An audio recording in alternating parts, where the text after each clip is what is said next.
성도 여러분 안녕하십니까? 행복한 안식일이 돌아왔습니다.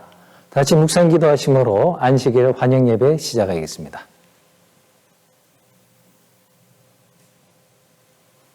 다 같이 처참히 33장 부르시도록 하시겠습니다.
안녕하십니까? 오늘 저는 예수님의 편견이라는 제목으로 여러분과 함께 말씀의 은혜를 나누고 싶습니다. 다 같이 오늘의 본문 마가복음 7장 31절로 37절에 있는 말씀을 읽도록 하겠습니다. 예수께서 다시 두로 지경에서 나와 시돈을 지나고 데가볼리 지경을 통과하여 갈릴리 호수에 이르시매 사람들이 귀먹고 어눌한 자를 데리고 예수께 나와 안수하여 주시기를 간구하거늘 예수께서 그 사람을 따로 데리고 무리를 떠나사 손가락을 그 양 귀에 넣고 침뱉어 그의 혀에 손을 대시며 하늘을 우러러 단식하시며 그에게 이르시되 에바다 하시니 이는 열리라는 뜻이라. 그의 귀가 열리고 혀에 맺힌 것이 곧 풀려 말이 분명하더라. 예수께서 저희에게 경계하사 아무에게라도 이르지 말라 하시되 경계하실수록 저희가 더욱 널리 전파하니 사람들이 시인이 놀라가로되 그가 다 잘하였도다. 귀머거리도 듣게 하고 벙어리도 말하게 한다 하니라. 자, 이 이야기의 시작은 예수께서 다시 두로 지경에서 나와 시돈을 지나고 데가볼리를 거쳐서 갈릴리로 다시 오셨다. 이렇게 얘기를 하고 계십니다. 여기서 말하는 갈릴리는 데가볼리 지역에 있는 갈릴리 호수를 말하는 거예요. 자, 우리가 지난 시간에 제가 지난번에 설교할 때 예수님께서 두로와 시돈에 가셔서 수로보니게 여인을 만나는 이야기로 시작이 되었었습니다. 그리고 그 수로보니게 여인의 귀신 들린 딸을 고쳐주신 후에 그 다음 행성지가 바로 이 데가볼리 지역이었습니다. 여러분, 데가볼리 지역이 예수님의 사역에 어떠한 일이 있었는지 혹시 기억나십니까? 좀 시간이 되었지만 그때 예수님께서 가다라, 거라사라는 지역에 오셔서 무덤 사이에 있는 귀신이 들린 두 광인을 예수님께서 고쳐주신 일이 있었습니다. 그런데 귀신들이 저 옆에 있는 돼지떼로 가게 해달라고 부탁을 했었지요. 그래서 예수님께서 들어주시자 돼지들을 미치게 하여서 호수에 다 빠져서 수천 마리의 돼지가 다 죽었습니다.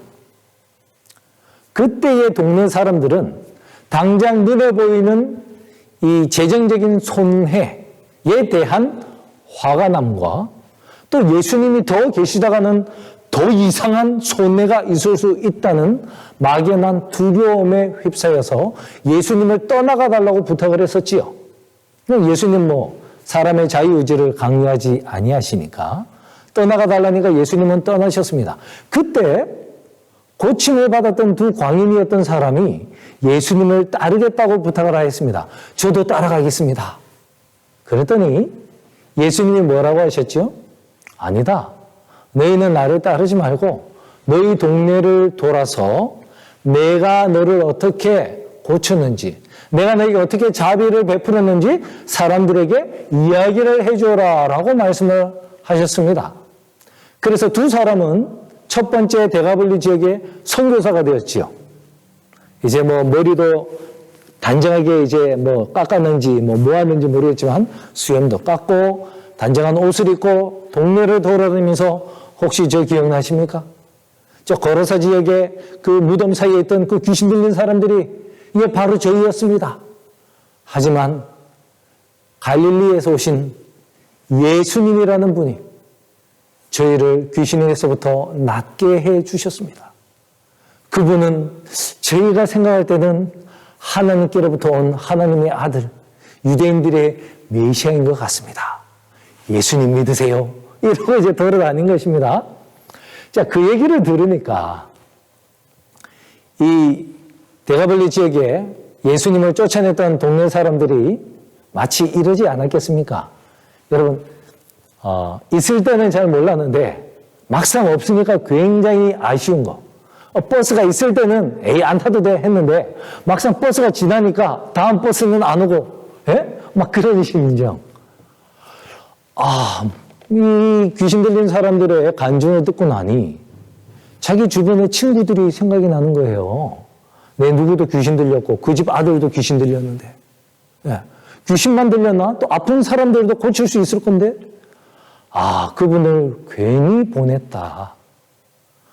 다시 그분이 오신다면 내가 반드시 그분을 만나겠다라는 마음이 이제 한참 싹트고 있었을 때에 예수님께서 그 사람들을 기억하셔서 다시금 데가볼리 지역으로 오신 거예요.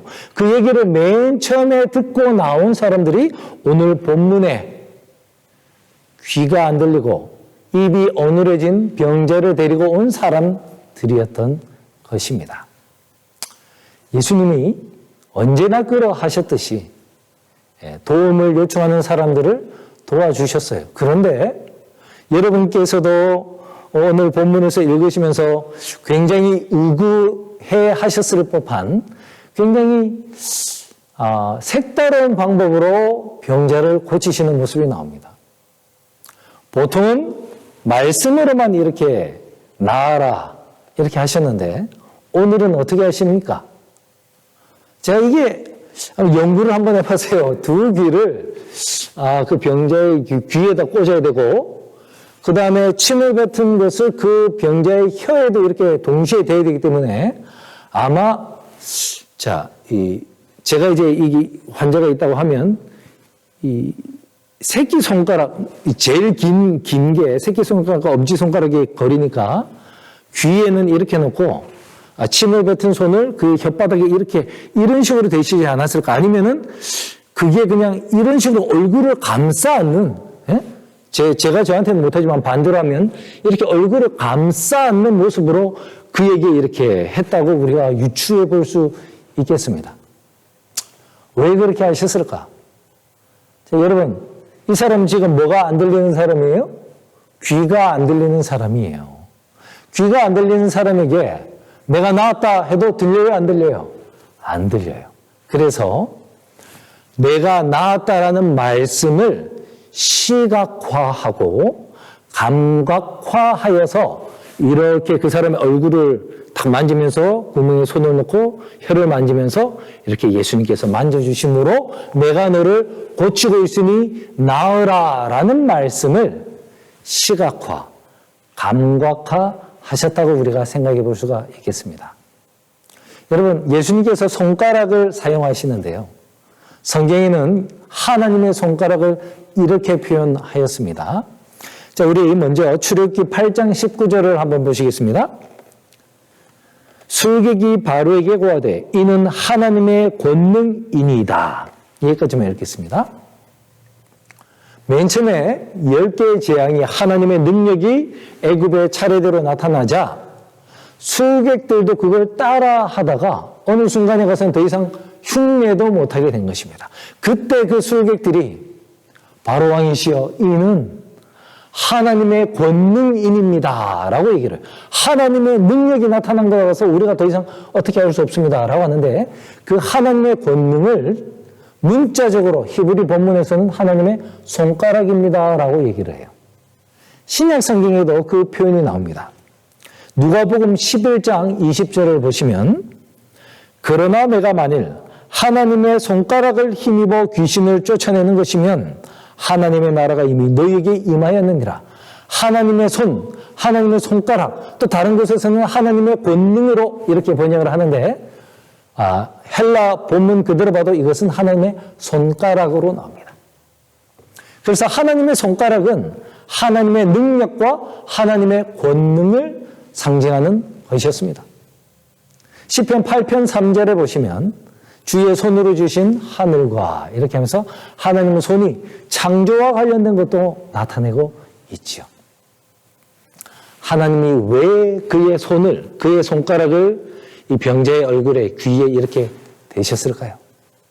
하나님이 맨 처음에 사람을 창조하셨을 때 다 듣도록 창조하셨고 말할 수 있도록 창조하셨습니다. 근데 죄로 말미암아 이 병자가 더 이상 듣지 못하고 말하지 못하는 지경에 이렇게 된 거예요.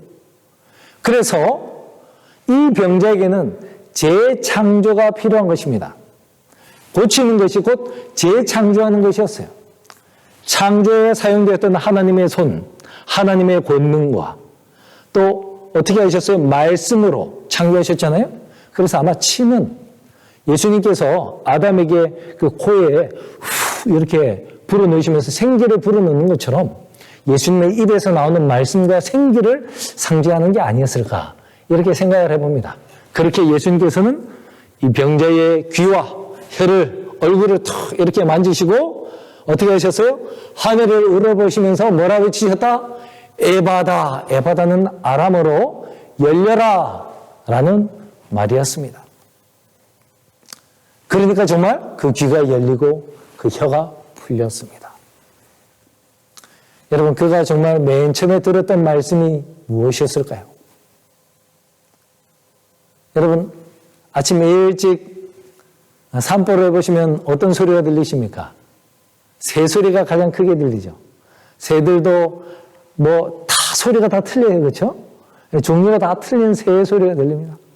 강아지들의 짖는 소리도 들리고 바람 부는 소리도 들리고 차가 경적 울리는 소리도 들리고 그냥 지나가기만 해도 차 지나가는 소리도 들리고 이 환자는 아마 그 주위에 있는 사람들이 예수님의 이름을 불렀기 때문에 예수님의 이름을 가장 먼저 들었을 것 같지 않습니까? 예수님 정말 대단하시다. 그분들이 호산나라는 단어를 알았을지 모르겠지만 호산나라고도 얘기를 들었을 것이고 그렇죠? 또 그의 첫 번째 풀린 입으로 했던 말도 예수님 호산나 그분께 영광을 이런 말을 하였을 것입니다. 그런데 여러분 저는 오늘 예수님께서 이 귀 안 들리고 말하지 못하는 이 병자를 고치시면서 마가가 특별히 삽입한 한 구절에 좀 초점을 두었습니다. 마가가 뭐라고 표현을 했냐면 하늘을 우러러 탄식하시며 그에게 이르시되라고 했어요. 탄식하셨다, 이 표현은요, 사복음서 가운데 유일하게 마가만 사용하는 표현이에요. 이때 탄식했다 하고 8장에 가서 사두개인들과 바리새인들을 향하여도 탄식하셨다라는 표현이 나옵니다. 다른 성경 구절에서는 탄식하다는 단어를 신음하다라고도 표현을 해요. 그거 나타내면 어떻게 될까요? 깊이 탄식하고 신음 소리를 내면서 뭐 이렇게 하는 것일까요? 아이고, 한국말로 하면 정말 아이고 이러는 말을 했을까요? 아무튼 깊은 탄식을 하셨다고 합니다. 예수님이 왜 탄식을 하셨을까요? 예수님은 무엇 때문에 탄식하셨을까요? 예수님은 누구 때문에 탄식을 하실 수밖에 없었을까요? 그것이 오늘 저와 여러분이 깊이 알아보고자 하는 그런 설교의 주제입니다.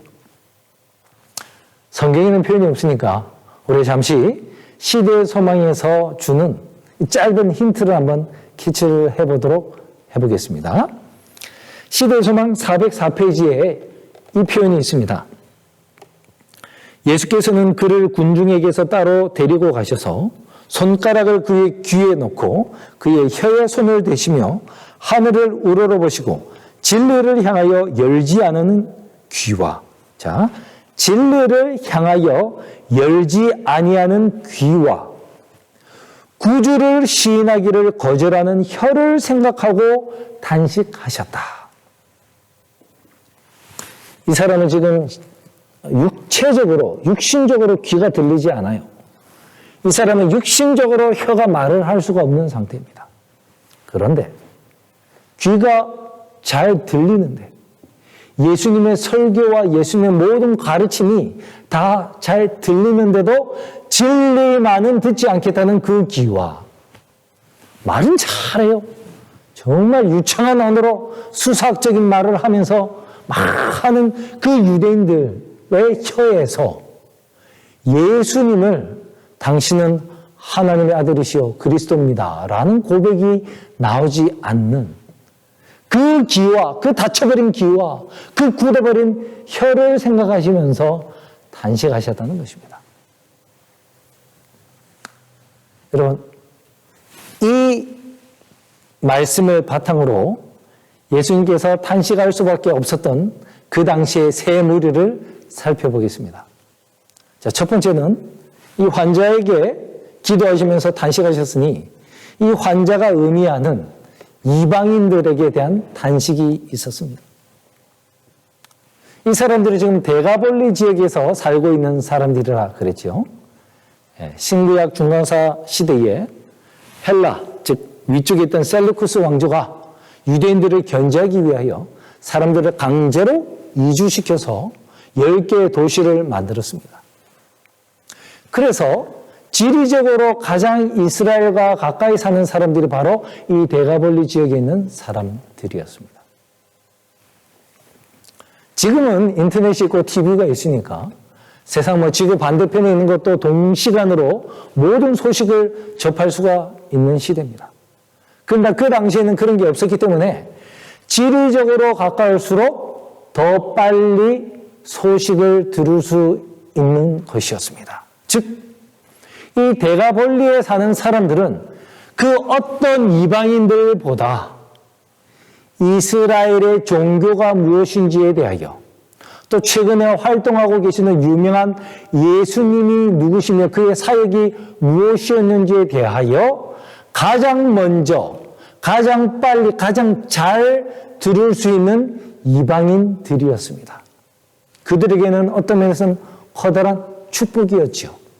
그러니 오늘 예수님을 만나서 이런 놀라운 기적도 혜택을 받을 수 있었던 것 아닙니까? 그러나 그럼에도 불구하고 이 이방인들의 마음을 가득 사로잡고 있는 것은 사탄의 광기 어린 죄악된 생각뿐이었습니다. 그들의 생각하고 말하는 모든 것들이 죄악된 것이었어요. 그리고 여러분 잘 아시다시피 그들의 종교는 너무나 도덕적으로 타락하고 죄악이 가득한 것이 종교 그 자체였습니다. 여러분 그리스 신화 잘 아시죠? 남신이 있고 여신이 있고 그들끼리 서로 질투하고 싸우고 신이 인간으로 나타나서 인간과 관계를 갖고 또 그 사이에서 아이가 나오는데 그게 또 어떤 신이고 참 사람이 만들어낸 희한한 종교가 바로 그리스 신화였습니다.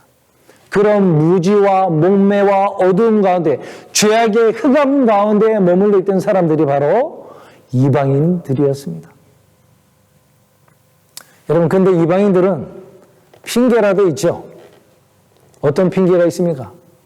오늘 이게 지금 귀 먹고 말 못하는 병자가 딱 이방인들을 상징하는 상태였습니다. 여러분 이 환자가 어떻게 예수님께 나왔습니까? 자기 스스로 예수님에 관한 이야기를 들을 수 있었습니까? 아니요. 전혀 들을 수가 없었죠. 스스로는 절대로 예수님을 발견할 수 없는 사람이었습니다. 그래서 먼저 예수님에 관하여 이 귀신 들렸다 고침을 받은 그 두 광인에게 복음을 듣고 예수님을 만나야 되겠다는 생각을 하고 있던 그의 친구들이 예수님에 관하여 전혀 들을 수 없는 그 환자를 예수님께 데려왔기 때문에 그는 고침을 받을 수 있었던 것이었죠. 이방인들의 상태가 딱 이러하였습니다. 그들은 너무나 깊은 흑암 가운데 있었기 때문에 그들 스스로는 절대로 예수님을 찾아서 하나님께로 나올 수가 없었어요. 그 복음을 미리 알고 있는 유대인들과 예수님의 제자들이 가서 그들에게 빛을 전하지 않는 한, 복음을 전하지 않는 한 외치는 자가 없으니 어찌 들으리요 하는 말씀이 그대로 그들에게 이루어지는 것입니다. 그래서 정말 어떻게 보면 누가 외치지 않는 한, 하나님 백성들이 그들에게 전하지 않는 한 그 흑암 가운데서 멸망당해야 할 수밖에 없는 이방인들의 상태, 그 상태가 예수님으로 하여금 단식하게 만드는 것입니다. 아휴, 에바다. 흑암 가운데서 누가 빛을 전해주지 아니하면 빛 가운데로 나올 수 없는 그 상황 가운데서 죽어갈 수밖에 없는 이방인들을 향하여 예수님께서 에바다 외치신 것입니다. 두 번째는요, 이 스토리의 흐름 그대로 제가 얘기를 하겠습니다. 자, 이분들이 이제 귀가 열리고 말이 열리고 하니까 친구들뿐만 아니라 이 환자가 예수님은 아직은 내 때가 아니니, 내가 메시아라는 것을 밝힐 때가 아니니 얘기하지 말라 하였지만 어떻게 그게 말을 안 할 수 있겠습니까? 이 사람들이 동네를 돌아다니면서 예수님이 우리 동네에 오셨는데 귀 먹고 말 못하는 누구 있지? 걔를 고쳐주셔서 얘기를 하자. 안 그래도 예수님 보려고 기다리고 있던 사람들이 다 예수님께 나왔습니다. 예수님께 나올 때 환자들, 귀신 들린 사람들을 다 데리고 왔어요. 예수님이 그 많은 사람들을 수용할 수 있는 한적한 곳, 산이 있고 광야 지역으로 나아갔습니다. 그리고 예수님이 그들을 다 고쳐주셨어요. 그리고 예수님이 그들에게 말씀을 전하는데, 여러분 혹시 다른 종교의 집회에 가셔서 예배를 참석해 보신 적이 있으십니까? 여러분 혹시 법당에 가셔서 설법하는 것을 들어보신 적이 있으신가요? 아니면 다른 천주교 집회나 이런 데 가셔서 예배 드려보신 적이 있으십니까? 여러분, 타 종교에 가서 예배 집회를 맨 처음에 참석을 하는 것은, 한 시간 정도는 참을 수 있겠지만, 여러분, 혹시 3일 동안 그 설법을, 그 타 종교의 예배에 참석하실 수 있으시겠습니까? 연속으로 3일을. 쉽지가 않을 거예요. 그렇죠? 근데 여러분 놀랍게도요. 이 그리스 신화에 젖어 있는 이 이교도들이 예수님의 말씀을요. 3일 동안 하루 종일 연속으로 들었다는 것입니다. 참으로 놀랍지 않습니까? 예수님이 도대체 무슨 말씀을 하셨길래 이 이방인들의 귀를 확 사로잡아서 집으로 돌아갈 생각을 안 하고 3일 동안 예수님과 함께 그 광야에 머물게 하였을까요? 뭐 모르긴 몰라도 그들이 창조주 하나님을 모르니까 창조주 하나님에 대해서 설교를 하셨을 것 같아요. 그렇죠? 하늘나라 가면 꼭 물어보고 싶습니다. 타임머신을 타고 돌아가서 예수님이 그들에게 무슨 설교를 하였길래 이 이교도들이 3일 동안 예수님 옆에 떠나지 않고 있으려고 했는지 한번 꼭 알아보고 싶습니다. 자, 3일이 다 지나고 예수님이 그들을 이제 해산시켜야 할 때가 왔다는 것을 아셨어요. 그런데 동시에 그들이 벌써 그 3일째부터 먹을 것이 없어지기 시작했다는 것. 그래서 그 중에 많은 사람들은 한두 끼를 굶었다는 것도 아셨습니다. 그리고 집에 돌아가는 길이 꽤 먼 길이기 때문에 지금 뭐 예배 끝나고 차 타고 그냥 5분 만에 30분 만에 가는 거리에 있는 게 아니라 여러 시간에 걸쳐서 가야 하는 사람도 있다는 걸 아시기 때문에 예수님이 그들을 생각하시자 어떻다고 했습니까? 불쌍한 마음이 들었다고 하셨어요. 참 우리 예수님 자비의 하나님이시죠. 그래서 제자들을 불렀습니다. 야, 내가 이 밥을 못 먹고 돌아가야 하는 사람들을 보니 내가 참 마음이 안타깝고 불쌍한 마음이 든다. 어떻게 할까? 물어보셨어요. 예수님이 그들을 시험하신 거죠. 이 비슷한 상황이 지난번에 베세다에서 유대인들을 앉혀놓고 5,000명을 먹였을 때 사건과 똑같지요. 그렇죠? 그때도 예수님이 야 어떡할까? 너희가 먹을 것을 주라. 이랬더니 그때 제자들이 뭐라고 반응했습니까? 이 광야에서 이 많은 사람을 어디 가서 어떤 돈으로 빵을 사가지고 주겠습니까? 근데 여러분 똑같은 상황인데 그들의 믿음이 좀 자라났을까 싶은데 이들의 반응이 뭐였습니까? 그 사람들이 지금 우리가 성경 본문 안 읽고 있습니다. 제가 그냥 말씀드린 거예요. 여러분 4,000명 먹인 이야기 잘 아시니까. 그때도 똑같은 얘기를 하는 거예요. 이 광야에서 이 많은 사람들을 무슨 돈으로 어디에 가서 못합니다. 똑같은 반응이 나왔어요. 여러분 첫 번째는 이해를 해요. 저도 만약에 제가 그 자리에 있었더라면 예수님이 이거를 축사하시면서 막 빵을 떼는데 빵이 계속 그대로 있을 그런 기적이 날 것이라고는 저도 상상도 못했을 것 같아요. 그런데 이건 두 번째 일이지 않습니까? 그렇다면 어떻게 해야 돼요? 지난번에 그렇게 하셨으니 이번에도 그렇게 하실 수 있다고 생각을 하고 예수님 이거 우리 있는데 지난번에 베세다에서 하신 것처럼 예수님이 축사하셔서 누리시면 되잖아요. 이런 믿음의 고백을 아마 예수님이 원하셨을 것입니다. 그런데 제자들의 반응이 어땠어요? 똑같았어요. 그때랑 똑같았습니다. 여러분 이 제자들이 예수님께는 단식하게 되는 원인 중에 하나였다고 생각합니다. 이 제자들 한마디로 표현하면요. 마치 예수님께서 엠마오로 가는 두 제자에게 나타나셔서 그들에게 하셨던 말씀이 있어요. 이 미련하고 선지자들이 하는 말을 더디 믿는 사람들아. 더디 믿는다는 것입니다. 더디 배우는 것입니다. 더디 행하는 것입니다. 제자들은 하기는 하잖아요. 믿기는 믿잖아요. 그런데 예수님의 기대에 맞지 않게 더디 배우고 더디 믿는 것입니다. 예수님이 제자들에게 이렇게 많이 가르쳐 주시고 싶어 했는데 더디 믿는 제자들. 내가 이제 얼마 있으면은 승천해야 되는데 이 땅에는 너희 12명만 내가 유다는 빠질 거지만 11명만 내가 놔두고 가야 되는데 너희 이렇게 아직도 누가 더 크냐 낮아짐을 더디 비우고 서로 하나 되지 못하고 더디 믿고 더디 실천하고, 야, 이래가지고 내가 어떻게 너희를 그냥 남겨두고 가겠느냐 하면서 예수님이 이 제자들을 생각하시면서 단식하신 거예요. 더디 믿는 제자들의 귀를 생각하시면서, 더디 고백하는 제자들의 그 믿음을 생각하시면서 에바다 하셨다고 저는 믿습니다. 그리고 나서요, 이 7병 2호로 4,000명을 먹이신 이후에 예수님께서 또 다른 지역, 이제 유다 지역으로 다시 오셨습니다. 이 마가단 지역으로 돌아오셨는데 거기에 누가 기다리고 있었냐면 이 바리새파와 사두개인파가 함께 연합을 해서 예수님을 기다리고 있었어요. 그래서는 그들이 예수님께 시험하여 질문을 또 하는데 어떤 내용이냐면 하늘로서 오는 표적을 보이시오라는 얘기를 하였습니다. 지난번에도 표적 보여달라는 얘기를 했었습니다. 또 두 번째로 또 하는 거예요.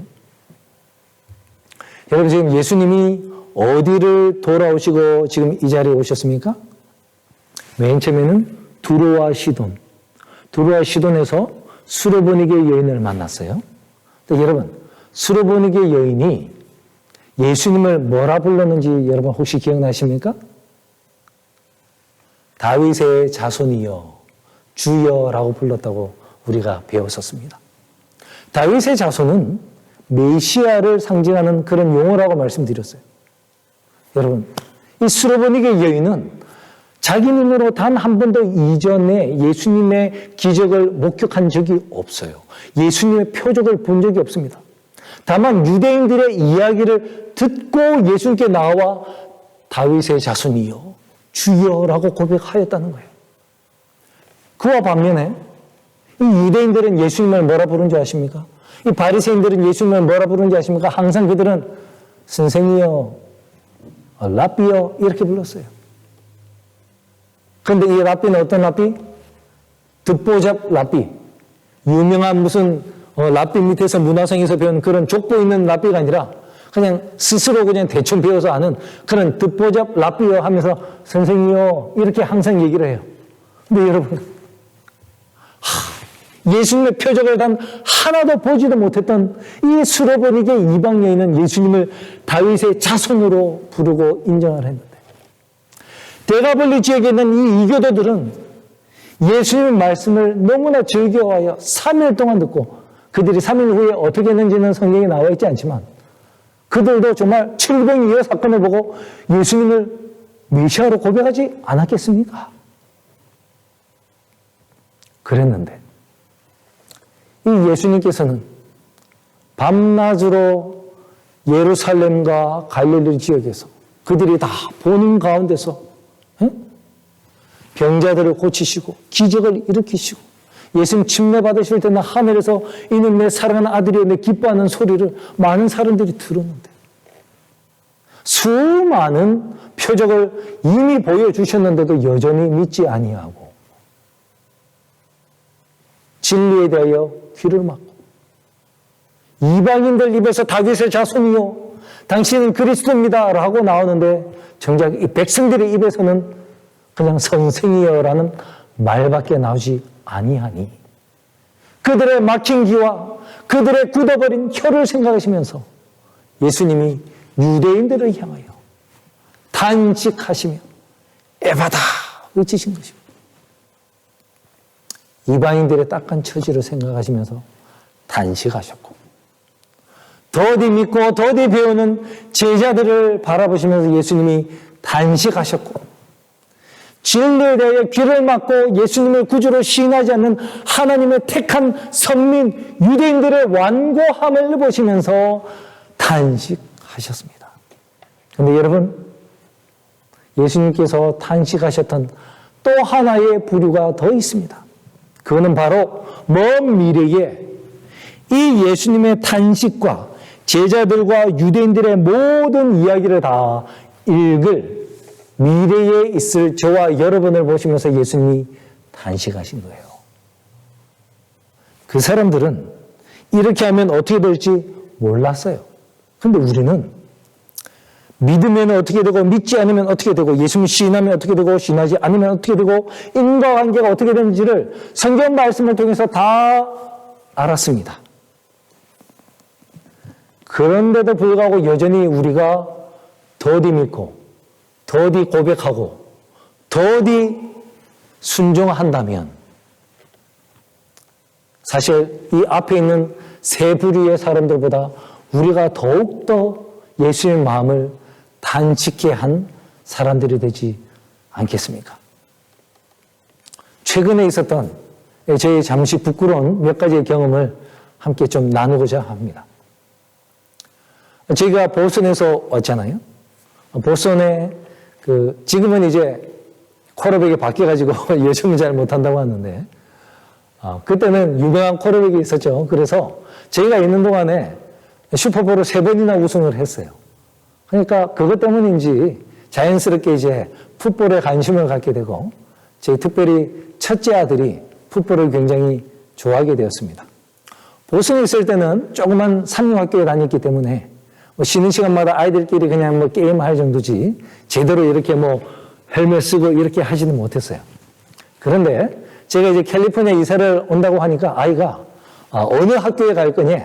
우린 돈이 없으니까 퍼블릭 가니까 퍼블릭 간다고 하니까 아이가 혹시 그 학교에 풋볼팀이 있는지 굉장히 궁금해 하더라고요.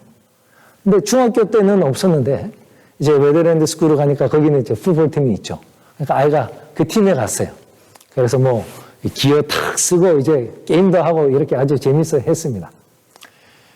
이제 10학년이 됐는데 10학년까지만 저희가 나머지는 이제 공부해야 되니까 더 이상은 안 된다 하고 했는데 여러분 10학년 때 뭐가 터졌어요? 코비드가 터진 거예요. 그러니까 어떻게 하나 봤더니 코치가 줌으로 이렇게 어떻게 하라 하니까 아이가 이제 자기 방이나 이제 뜰에 가서 푸시업도 하고 이렇게도 하고 저렇게도 하고 운동을 막 하더라고요. 그렇게 거의 1년을 보냈어요. 그러다가 올 초에 이제 학교에 가서 일주일에 2번씩 이렇게 필드에서 운동을 시키더라고요. 그러다가 얼마 전부터는 다시 기회를 다 받고 코비드 이전처럼 똑같이 운동을 시켰습니다. 약간 걱정이 돼서 물어봤더니 일주일마다 아이들에게 코비드 테스트를 한대요. 그런 조건으로 계속 이제 운동을 하고 게임도 하게 되었다고 아이가 아주 기뻐했습니다. 그런데 지난주에 있었던 일이에요. 아이가 딱 차에서 이제 픽업을 했는데 굉장히 좀 시무룩한 표정으로 이런 얘기를 했습니다. 게임 날이 잡혔는데 매주 토요일로 됐다는 거예요. 그래서 더 이상 게임을 못하니 풋볼을 더 이상 할 수 없게 되었다라고 하였습니다. 그리고 그 다음날 이제 기회를 다 반납하고 이제 차로 들어왔어요. 제가 제 아이가 얼마나 풋볼을 하기를 원했는지 또 그 혹시나 있을 게임을 위하여 지난 거의 1년 동안 뒤뜰에서 또 운동장에서 그냥 얼마나 열심히 준비를 했는지 알기 때문에 굉장히 저도 마음이 안타까웠습니다. 왜 하필이면 안식일에 경기 날짜가 원래는 목요일이었는데 굉장히 아쉬웠어요. 또 아이가 말은 하지 않지만 때도 쓰지 않지만 자기가 가장 좋아하는 것을 예수님 때문에 포기하는 그 아들이 참 기특하기도 하고 안쓰러워서 제가 그 자리에서 기도를 했습니다. 하나님, 우리 아이가 하나님을 위해서 자기가 가장 좋아하는 것을 희생합니다. 거기에 하나님 위로해 주시고 더 큰 축복으로 내려주십시오. 라고 했어요. 근데 아이가 막 울더라고요. 자기도 참 속이 상했던 것을 참 기도하는 동안에 참 감정에 복받쳐서 울었습니다. 그리고 일주일이 지났어요. 이번 주에 있었던 일입니다. 아이가 다시 상기되고 얘기를 하는 거예요. 아빠, 경기 날짜가 수요일로 바뀌었어. 나 다시 풋볼 해도 돼. 이러는 거예요. 저 참 기뻤습니다. 네, 여러분. 제 기쁜 동시에 굉장히 아쉬운 생각이 들었어요. 왜 아쉬운 줄 아십니까? 제가 그때 아이가 기회를 반납하고 차에 와서 아이를 위해서 기도할 때 제 마음속에 성령께서 어떤 생각을 주셨냐면 네가 정말 그렇게 풋볼을 원하면 하나님께 날짜 바꿔달라고 기도해봐 라는 생각, 그런 말을 하라는 생각이 들었었어요. 하나님은 죄가 아닌 것은 우리에게 좋은 것은 하나님 주시길 원하니 이게 하나님 뜻이 있으면 네가 기도하면 토요일에서 다른 날로 하나님 날짜 바꿔줄 수 있어. 기도해봐. 이 말이 분명히 머리에 들렸는데 제가 생각을 할 때 무슨 그 날짜를 코치들이 다 생각을 해서 토요일로 바꿨을 텐데 그걸 내가 기도한다고 그거를 바뀌겠냐 라고 하면서 제가 그 음성을 무시를 했거든요. 근데 만약에 제가 그때 아이에게 하나님은 우리에게 가장 좋은 걸 주시니 하나님 뜻이 있으면 하나님이 날짜도 바꿔줄 수 있어. 기도해봐. 이 말 한마디만 했더라면 일주일 사이에 아이가 기도 응답 받았다고. 그죠? 얼마나 그 10대 인생에 그 기도 놀랍게 응답받은 그 경험을 가지고 그가 미래에 얼마나 큰 도움이 되었겠습니까? 그거를 저의 아버지의 불신으로 말미암아 그 아들에게 그 좋은 경험을 하지 못하게 되었다는 것을 생각하니까 너무나 가슴이 아팠어요. 하나님의 음성이 들렸는데 인간의 생각을 더 맞다고 생각하면서 그 음성을 듣지 아니한 이 아버지의 꽉 막힌 교만하고 이기적인 이 귀가 열려야 되지 않겠습니까? 하나님의 성령의 음성을 무시하고 내 지혜로운 생각, 인간의 지혜를 더 따르는 우리의 꽉 막힌 귀가 열려야 되지 않겠습니까? 우리가 지금 예수님께 에바다 해달라고 기도해야 될 때가 아니겠습니까? 또 한 경험이 더 있습니다. 제 막내가 이빨을 약간 교정을 해야 되는 어떤 일이 있었어요.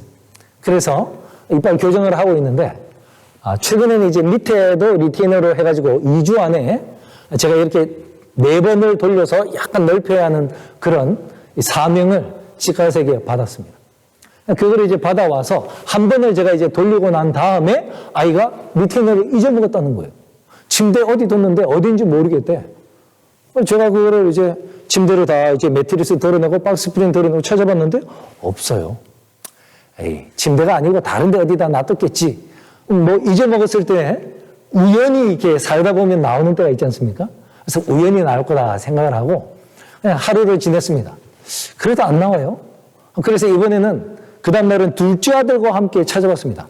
야, 지혜가 같이 좀 도와줘 해가지고 매트리스 치우고 박스 스프링 치우고 옆에 있는 이제 침대에 붙여놨던 게 있어서 떼고 이렇게 봤는데 안 보여요. 그럼 어떡하지라는 생각이 드는데 제가 이렇게 생각이 들더라고요. 내일까지 기다려보고 치과병원에 전화를 해야 되겠다. 그래서 재수가 좋으면 공짜로 하나를 빨리 만들어 줄 것이고 돈을 더 내야 된다면 한 200불 정도 내면 되지 않을까? 그러자. 라고 내일까지 기다리자라고 생각을 했어요. 그날 저녁에 이제 자기 전에 예배를 드리는데 또 이제 막내가 아빠 그거 못 찾았어요? 이렇게 물어보는 거예요. 그러자 학교에서 이제 왔던 한 사람이 그 얘기를 듣고 대뜸 하는 말이 지명아 그 하나님한테 찾게 해달라고 네가 기도해. 이러는 얘기를 하는 거예요. 그래서 이제 마지막 마치는 기도를 막내가 이제 기도를 하면서 그 찾게 해달라고 기도를 했습니다.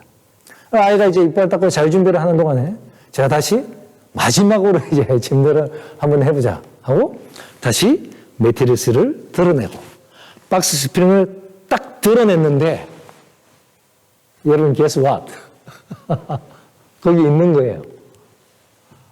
아니 제가 혼자 찾아볼 때도 분명히 없었고 둘째 아들과 함께 찾아봤는데도 없었는데 기도하고 3번째 봤는데 거기 있더라 말이에요. 저는 하나님께서 저와 저희 가정에 기도의 소중함을 잠시 다시 한번 일깨워 주시기 위해서 하나님께서 잠시 저희의 눈을 가리우셨지 않았을까라는 생각을 해봅니다. 여러분 어떡하지? 문제가 있어요? 어떡하지? 했더니 제가 어떻게 했습니까? 닥터한테 전화해보고 돈으로 해결할 수 있으면 한 200~300불 들여서 해결하지 내가 할 수 있는 거니까 내가 해결할 수 있어. 이렇게 하고 뭐 안 했어요? 하나님께 구하지 않았어요. 여러분, 아하스가 우리 교과 공부 시간에 배웠잖아요. 아하스가 아람과 에브라임 연합군이 쳐들어오니까 어떡하지 하다가 어떻게 했습니까? 이사야는 징표를 위해서라도 하나님께 구하라. 하나님 너와 함께 하신단다 하는데 아하스가 뭐라 그래요? 나는 하나님께 구하지 않겠습니다. 나는 내가 있는 돈으로 해결하겠습니다. 아수르 군대 내가 데려오죠 뭐. 자기 손으로 해결했어요. 그럼 그것 때문에 평생 고생을 하죠. 제가 딱 아하스의 모습이었습니다. 여러분은 어떻게 하십니까? 문제가 생겼을 때 어떡하지 할 때 어떻게 하십니까? 돈으로 해결하려고 하지 않습니까? 정말 웬만큼 죽는 일 아니고서는 우리가 하나님께 구하지 않는 것 같아요. 내가 해결할 수 있으니 내가 돈으로 내가 해결하겠다. 이런 게 우리의 모습 아닙니까? 여러분, 우리의 혀가 굳어버렸어요. 하나님께 구하지 아니합니다. 기도하지 아니합니다. 너무 기도하지 않으니까 더 굳어버렸어. 이 혀, 하나님께 구하지 아니하는 이 혀를 예수님 생각하시면서 이 혀가 좀 풀려라. 그래서 나에게 구하라. 에바다 탄식하신 거 아닐까요? 우리 예수님께 우리의 혀가 주님을 향하여 풀릴 수 있도록 우리가 에바다 해달라고 기도해야 할 때입니다. 몇 년 전에 2016년 9월 9일에 서울의 한 5층짜리 건물에서 불이 났어요. 누가 실연을 당해서 기분 나쁘다고 불을 질렀습니다. 새벽 4시에 불이 일어났어요. 아주 이 귀와 코에 민감한 4사람이 먼저 원룸이거든요. 그러니까 4세대가 밖으로 나왔습니다. 그 사람들은 911을 불렀습니다. 그리고 이제 그들은 뭐 하면 돼요? 아유, 나는 운이 좋다. 나는 살았다. 이러고 이제 기다리면 되는 거예요. 그런데 그 4사람 중에 CCTV에 보니까 한 사람이 다시 안으로 들어갔어요. 불이 나고 있는 건물 안으로 들어갔어요. 뭘 놔둔 게 있길래? 지갑을 가지러 갔을까요? 뭐 핸드폰이나 뭐 애플 랩탑을 가지러 갔을까요? 모르겠어요. 한 사람 다시 들어갔어요. 그리고 다른 사람들이 다 나와서 이제 살았는데 아까 그 들어갔던 그 한 사람만 다시 나오지 않는 것입니다. 그리고 나중에 소방관이 들어가 봤더니 그 뭔가 찾기 위해서 들어갔던 그 사람이 5층에서 옥상 근처, 문이 있는 근처에서 질식해 있는 것을 발견합니다. 그리고 그를 응급실로 옮겼지만 죽고 말아요. 그 사람이 구원을 받았는데 자기 살아서 나왔는데 왜 다시 들어갔는가 했더니 생존자들이 이런 얘기를 하는 거예요. 자고 있는데 누가 초인종을 누르면서 띵동해서 자기가 깼다는 거예요. 다른 사람은 젊은 남자가 문을 쾅쾅쾅 하면서 불이 났으니 빨리 나오세요라는 소리를 들어서 나왔다는 것입니다. 그 사람의 이름이 안치범이라는 청년이었어요. 여러분, 그 청년이 왜 다시 돌아왔습니까? 다른 사람들을 도와주러 들어갔던 것입니다. 4사람이 있었어요. 4사람이 다 어떤 양심의 소리를 들었을 것 같지 않습니까? 야, 너만 살면 어떡해? 저 안에 지금 잠자는 사람들 중에 죽으면 어떡하냐? 저 사람들에게도 빨리 알려줘야지. 라는 양심의 소리가 났겠지 않겠습니까? 근데 그 중에 이 죽은 안치범이라는 분만 그 음성을 듣고 순종했어요. 그래서 들어가서 그가 들은 음성대로 그의 혀를 외쳐서 불이 났으니 나오세요. 불입니다. 나오세요. 그가 들은 그대로 외쳤습니다. 그래서 다른 사람들을 다 살릴 수 있었습니다. 여러분, 어떤 사람은 이렇게 생각할 수 있습니다. 참 그저람 오지랖도 넓지. 그냥 자기만 살지 왜 다른 사람 살린다고 들어와서 일찍 죽냐? 세상 사람들의 관점에서는 그렇게 표현할 수 있겠습니다만 여러분, 사람이 친구를 위하여 자기 생명을 버리는 것보다 이에서 더 큰 사랑이 없다 그랬어요. 자기 생명을 버리는 자는 다시 얻을 거라 그랬습니다. 여러분, 제가 이분이 그리스도인지 아닌지는 제가 확신할 수 없지만 이분이 나중에 예수님 재림 때예요. 양과 염소의 이 비유 있잖아요. 양의 사람들로 이 사람 부활할 걸 저는 확신합니다. 그는 깨어나서 만약에 예수님을 안 믿었더라도 나는 예수님 안 믿었는데요. 지극히 작은 자 한 사람에게 한 것이 곧 나게 한 것인데 너는 너의 생명을 버려서 이 사람들을 몇 사람이나 구하였느냐? 그러니 너는 십자가의 보혈의 공로를 받을 자격이 있다 하면서 예수님이 구원해 줄 것 같지 않습니까? 저는 믿습니다. 사랑하는 성도 여러분, 세상 사람들이 말하는 그냥 의인, 도덕군자들도 어떤 면에서는 저희들보다 더 성령의 음성을 더 잘 듣는 사람이 있는 것 같지 않습니까? 그러니 우리는 이제 더욱더 분발해서 더더욱 성령의 음성에 잘 듣고 순종하고 성령의 하라는 대로 더 잘 말하고 사람들을 구원해야 되지 않겠습니까? 우리의 이기심과 교만에 막혀있는 귀가 열릴 수 있도록 애마다 우리 기도해야 할 것입니다. 다른 사람들 험담하고 내 자랑하는 데서는 혀가 막 풀려 있는데 구원하고 전도하고 예수님 앞에 내 죄를 자복하는 데 있어서는 혀가 굳어버린 이 혀가 풀릴 수 있도록 애마다라고 우리가 기도해야 할 때가 되지 않았습니까? 사랑하는 글랜데일 성도 여러분, 오늘 여전히 저와 여러분을 생각하시면서 하늘을 우러러보시면서 깊이 탄식하시던 그 예수님의 기도 애바다가 저와 여러분에게 들려서 그리하여 저희의 막혀버리고 굳어버린 귀와 혀가 풀려서 주님의 그 간절한 탄식의 기도가 응답되는 놀라운 역사가 일어나게 되기를 간절히 주님의 이름으로 축원하면서 오늘 말씀을 마치겠습니다. 감사합니다. 다 같이 둘째 참미 251장 참미 부르시겠습니다.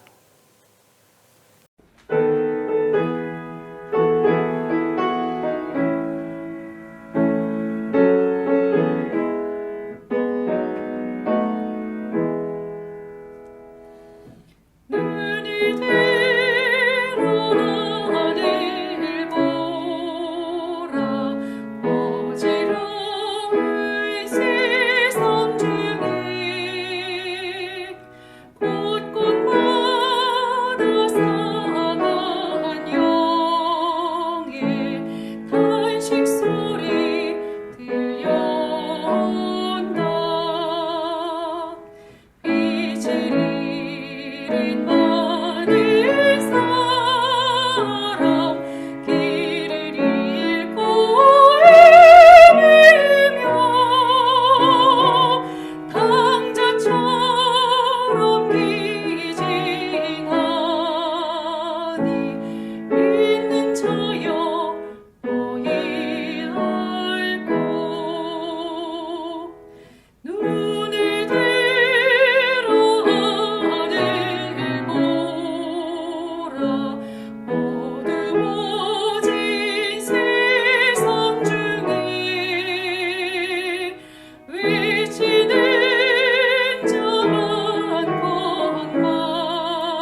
마치는 기도 드리겠습니다.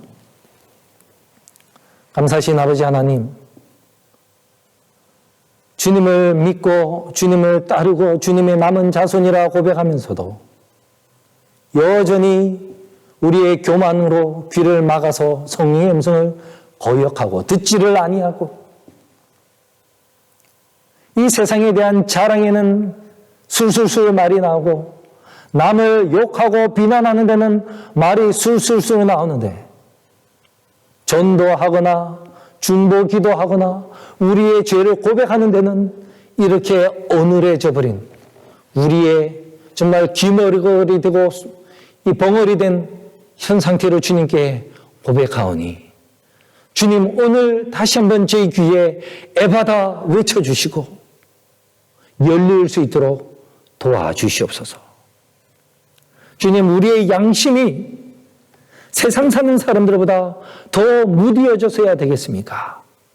주님 우리의 죄를 고백하오니 주님 우리의 의지를 주님께 드리오니 우리의 귀를 열어주시고 우리의 입을 열어주시사 주님 원하시는 대로 따라가는 주의 백성들이 될 수 있도록 축복 내려 주시옵소서.